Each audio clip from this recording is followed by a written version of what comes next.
അഹമ്മദാബാദിൽ തന്നെ കോൺഗ്രസിന്റെ ദേശീയ സമ്മേളനം നടത്താൻ വെച്ചിരിക്കുന്നത് എന്തുകൊണ്ടാണ്? കോൺഗ്രസ് ശുദ്ധികലശം തുടങ്ങിക്കഴിഞ്ഞിരിക്കുകയാണ്. രാഹുൽ ഗാന്ധി 2024 ലോക്സഭാ തെരഞ്ഞെടുപ്പിൽ മിന്നുന്ന മുന്നേറ്റം നടത്തിയതിനു ശേഷം അദ്ദേഹം മോദിയോട് മുഖത്തു നോക്കി പറഞ്ഞൊരു ഡയലോഗുണ്ട്. നിങ്ങളുടെ ഉരുക്കുകോട്ടയിൽ തന്നെ ഞങ്ങൾ വിള്ളലുണ്ടാക്കി അധികാരത്തിലേക്ക് വരും. 2027 അതിനുള്ള തുടക്കമായിരിക്കും എന്ന വ്യക്തമായ ഒരു സൂചനയാണ് രാഹുൽ ഗാന്ധി നൽകിയത്.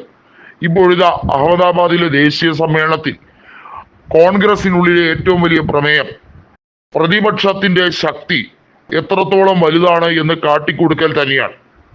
ബില്ലുകൾ പാസാക്കിയെടുക്കാൻ കേന്ദ്ര മന്ത്രിസഭയ്ക്ക് എടുക്കുന്ന സമയം, ദൈർഘ്യം, അതുമായി ബന്ധപ്പെട്ട് നടക്കുന്ന പാർലമെന്റിലെ ചർച്ചകൾ, ഇതിൽ നിന്നെല്ലാം വളരെ വ്യക്തമാണ് എത്രമാത്രം BJP ബുദ്ധിമുട്ടുന്നുണ്ട് അവരുടെ അജണ്ടകൾ നടപ്പിലാക്കിയെടുക്കാൻ. നരേന്ദ്രമോദിക്ക് കേവല ഭൂരിപക്ഷം ഉണ്ടായിരുന്ന 2014 2019 അവസ്ഥയിൽ നിന്നും ഏറെ വിപരീതമാകുന്ന ഒരു സാഹചര്യം ഇപ്പോൾ സംജാതമായി. എന്നാൽ അതുകൊണ്ട് മാത്രം തീരുന്നില്ല.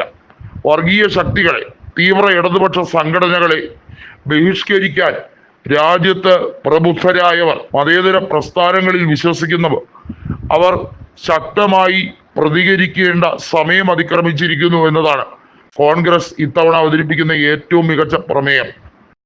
അഹമ്മദാബാദിൽ വെച്ച് നടക്കുന്ന സമ്മേളനം ഒരു വലിയ തിരിച്ചുവരവിന്റെ സൂചനയായി തന്നെയാണ് കണക്കാക്കുന്നത്. കോൺഗ്രസിന്റെ തോരണങ്ങളും കൊടികളും കൊണ്ടും അഹമ്മദാബാദിൽ സർവ്വതും കോൺഗ്രസ് മയമാക്കി മാറ്റാൻ വേണ്ടിയുള്ള തീവ്രമായ നീക്കം BJPയെ ഇരുത്തി ചിന്തിപ്പിക്കുന്നുണ്ട്. എന്തുകൊണ്ടാണ് ഇത്തരത്തിൽ ഒരു നീക്കം? ഒട്ടുമിക്ക സംസ്ഥാനങ്ങളും സഖ്യത്തോടെയോ അല്ലെങ്കിൽ കേവല ഭൂരിപക്ഷത്തോടെയോ ഭരിക്കുന്ന BJPക്ക് കോൺഗ്രസ് മുക്ത ഭാരതം എന്ന അജണ്ടയുമായാണ് 2014 മുതൽ അധികാരത്തിൽ കയറിയ BJP ശ്രമിച്ചുകൊണ്ടേയിരിക്കുന്നത്. എന്നാൽ ഓരോ സംസ്ഥാനങ്ങളിലും കോൺഗ്രസ് ശക്തമായി തിരിച്ചുവരവിന്റെ സൂചനകൾ നൽകുന്നുമുണ്ട്. ഇതുൾപ്പെടെയുള്ള കാര്യങ്ങളാണ് ചർച്ച ചെയ്യുന്നത്. ദക്ഷിണേന്ത്യൻ സംസ്ഥാനങ്ങളെ ഒതുക്കാനും അവർക്ക് കേന്ദ്രത്തിലുള്ള പ്രാതിനിധ്യം വെട്ടിക്കുറയ്ക്കാനും ഒരുപാട് കളികൾ നടക്കുന്നുണ്ട്. ഉത്തരേന്ത്യൻ സംസ്ഥാനങ്ങളുടെ പ്രാതിനിധ്യം കൂടുതലാക്കിയാൽ BJP എളുപ്പത്തിൽ ജയിച്ചു കളയാം എന്ന വിചാരമാണ് അവർക്കുള്ളത്.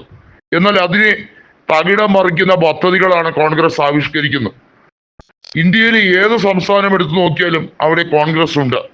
അതുതന്നെയാണ് അതിന് കൊടുക്കേണ്ട ഏറ്റവും മികച്ച ഉത്തരം. അതുകൊണ്ട് തന്നെ പ്രതിപക്ഷ പാർട്ടി എന്ന ലേബൽ മാത്രമുള്ളത് കൊണ്ടല്ല, ഒട്ടുമിക്ക സംസ്ഥാനങ്ങളിലും കോൺഗ്രസ് പ്രതിപക്ഷ പാർട്ടികളുമായി ചേർന്നെടുക്കേണ്ട വിജയ ഫോർമുലയാണ് അഹമ്മദാബാദ് സമ്മേളനത്തിൽ ഏറ്റവും കാര്യക്ഷമമായി നടത്തേണ്ടത്. ബംഗാളിൽ തൃണമൂൽ കോൺഗ്രസ്, ഉത്തർപ്രദേശിൽ സമാജ്വാദി പാർട്ടി, ജാർഖണ്ഡിൽ JMM, ഇത്തരത്തിൽ പോകുന്നു നീക്കങ്ങൾ. പുതിയ സഖ്യ നീക്കങ്ങൾ ആരംഭിച്ചു കഴിഞ്ഞിരിക്കുകയാണ്. YSR കോൺഗ്രസുമായി ആന്ധ്രയിലും BJDയുമായി ഒഡീസയിലും ചർച്ചകൾ നടക്കുകയാണ്. പ്രതിപക്ഷ പാർട്ടികൾ ഒന്നിച്ച് മുന്നേറിയാൽ മാത്രമേ രാജ്യത്ത് ഭരണമാറ്റം ഉണ്ടാവുകയുള്ളൂ.